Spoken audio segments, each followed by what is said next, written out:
we talked about Montenegro last week, but the performance against Poland, that Roy Hodgson has done the first task, qualifying for the World Cup.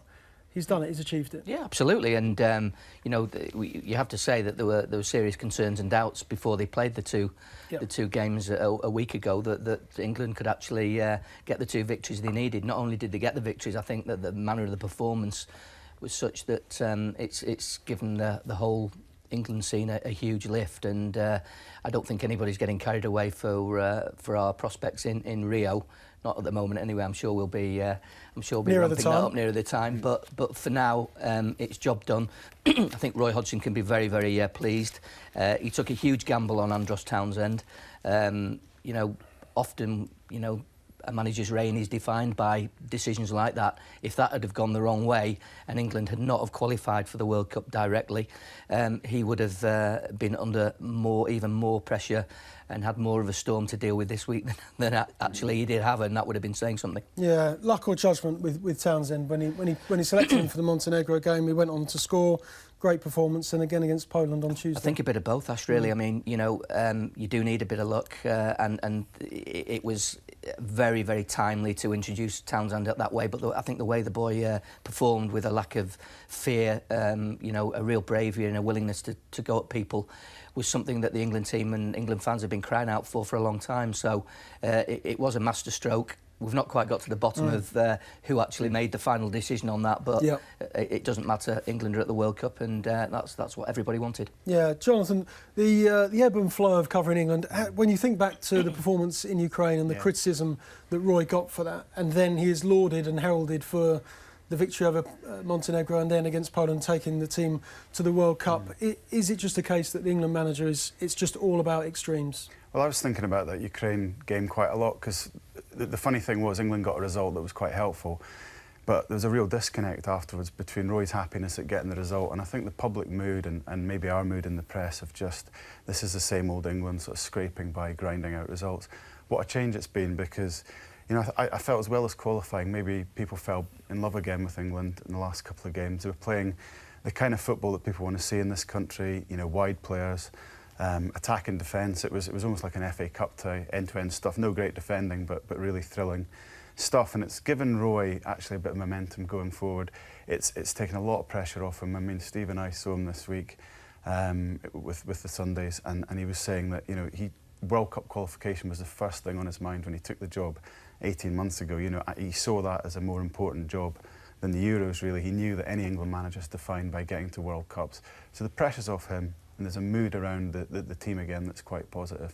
And, you know, England being England, there will be bumps before the World Cup, but as of now, it's a much sunnier picture than it was a month ago. Yeah, Paul, we've qualified for 5 successive World Cups now. I mean, is it as bad as we thought it was?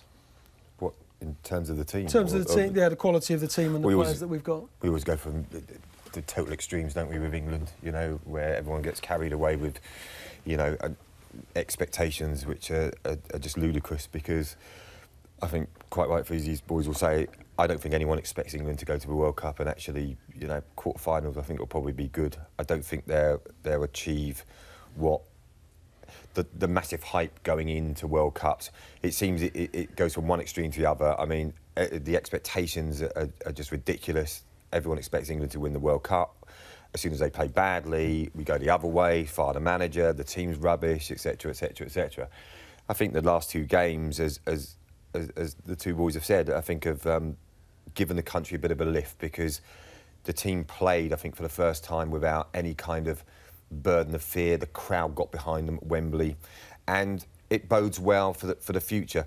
In terms of going to the World Cup, I think they, you know, maybe if they play without this this absolute overburden of expectation, then maybe we may do better than expected. You know, but in terms of Roy, at least a manager who, in my mind, doesn't have much personality. At least his team had personality, and that, I think that's a good thing as well. That's a bit unfair, though. Roy's a charming guy. He's popular with his players. Yeah, they say he wasn't a charming guy. He just looks like an undertaker, doesn't he? He hasn't got much personality, has he? Let's be honest about it. You see him at his touchline. I mean, people made a thing about this old man jig, didn't he? You know, that he did as they qualified, but he doesn't strike me as being, you know, He's not Harry Redknapp. He's not in the is he? first flush of his youth, Paul. He's 66. Yeah, and he looks it. Yeah, dancing gets harder. When Yeah, you and get older as well. he looks 66, doesn't he, really? You know? I mean, you know, let's be honest about it. If he gets as hard a time as Capello got when he went to a World Cup, they'll be bringing him back in a box, won't they? Well, let's hope it doesn't.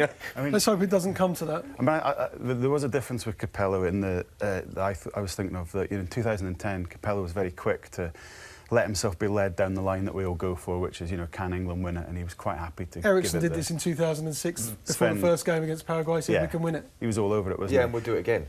Yeah. Well, You know we'll do it. You know, you get players like Steven Gerrard trying to play it down, but some player will come out. Yeah, I reckon we've got a great chance. I think It's going to happen, isn't it? Because if it doesn't, the press will make someone do it. Roy's too cute to go down that route. I think it was you actually that actually asked him that conversation in the briefing on Wednesday. Twice. I asked him twice, and he actually. refused to answer the question twice, and we tried again a bit later, and he refused to answer that as well. But so someone somewhere will go to a player. Can we win it? Yeah, no reason why we can't. That'll be it, headlines. We can win the World Cup. Yeah. You know it.